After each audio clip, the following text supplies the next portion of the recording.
Hei ja tervetuloa Inderes TV:n pariin. Tänään olen studiossa Taallerin toimitusjohtajan Peter Ramsayn kanssa. Hei Peter ja tervetuloa. Hei, kiitos. Kertoisitko ensin, miten Q1 sujui? No itse asiassa se oli meiltä hyvä vuosineljännes. Se oli kannattava. Jatkuvat tuotot kasvoi ja liikevaihto kasvoi merkittävästi ja tuloskin oli hyvä, joskin tulosta siivitti ennen kaikkea sijoitustuotoista saadut hyvät voitot. Voisitko yleisellä tasolla hieman kommentoida, miten SolarWind 3-rahaston myynti on edistynyt, varsinkin kun varainhankintamarkkina, se oli vaikea sana, on kuitenkin säilynyt varsin haastavana? No joo, sä oot ihan oikein siinä, että se on ollut haastava ja kyllähän me niinku tavallaan viime vuonna, kun me katsotaan tilastoja, niin suoriuduttiin markkinaa paremmin, mutta se, että se varainhankintamarkkina merkittävästi paranisi, niin siinä on monta tekijää, mutta siinä on ainakin niin kuin alkuaskeleet nyt otettu, oli se, että korkoympäristö on vakiintunut, rauhoittunut.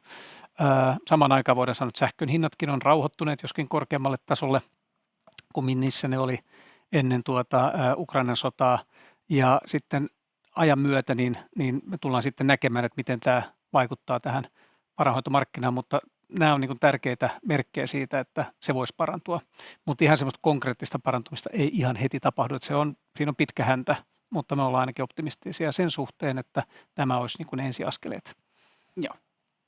No, vähän äsken koskettiin tähän asiaan, mutta ollaan aikaisemmin puhuttu myös siitä, että rakentamisen ja sähkön hinnalla ja korkotasolla on vaikutusta tuulivoimarakentamiseen myös. On.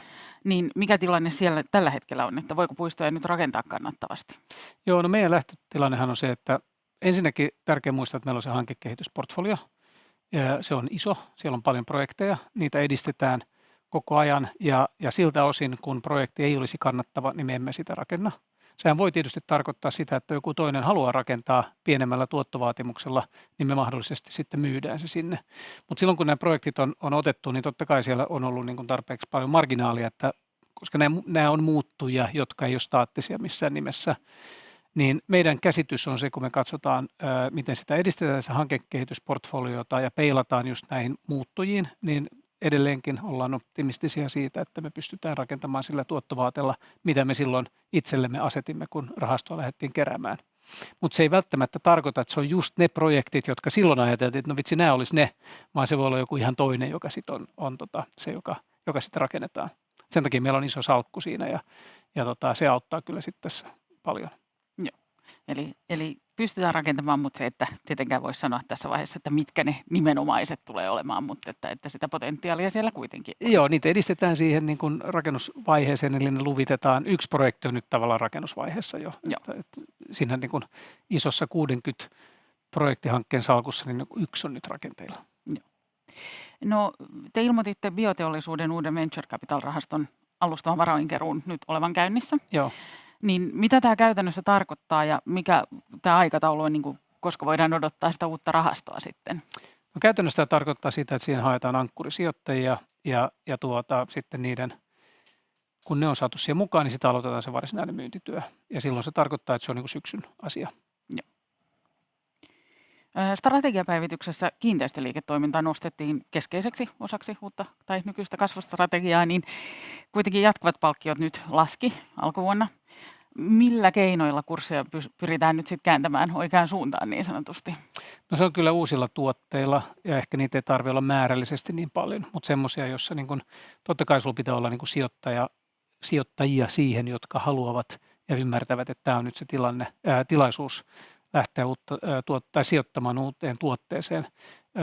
Itse olen sanonut, että tässä on ehkä 12 kuukautta, ehkä 18 kuukautta, jolloin tätä niin kun, ennen kuin tämä lähtee normalisoitumaan tämä markkina. Nyt on niin kuin tavallaan otollinen aika tehdä se, mutta sä tarvitset myös ne sijoittajat ja sanoisin, että meidän tapauksessa niin varmaan painottuu tuohon loppuvuoteen sit uusien tuotteiden kohdalla.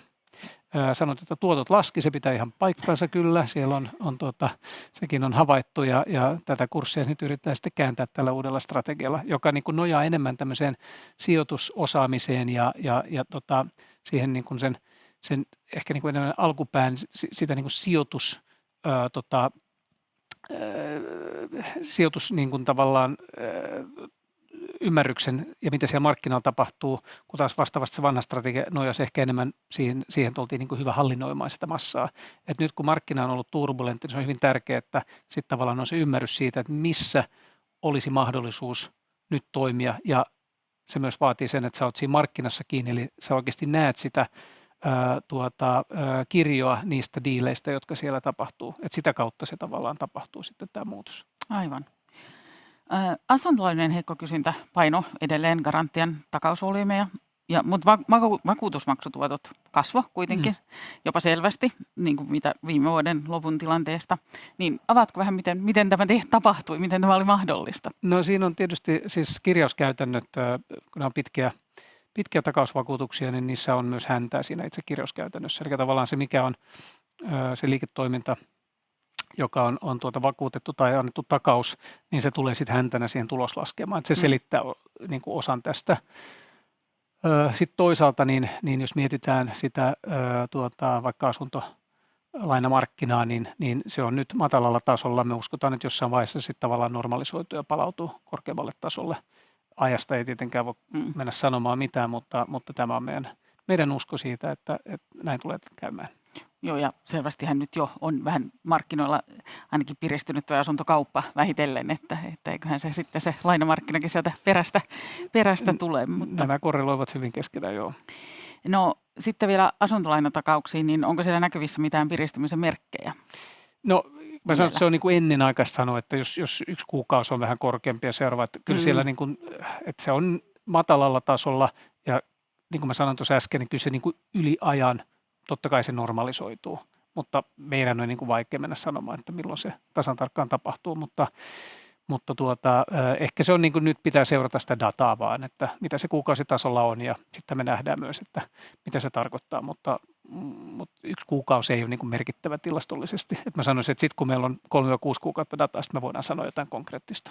Mutta olet oikein siinä, että viimeinen niin kuin piste oli ylöspäin. Joo, kyllä. Siinä oli meidän kysymykset. Kiitos paljon ajastasi. Kiitos.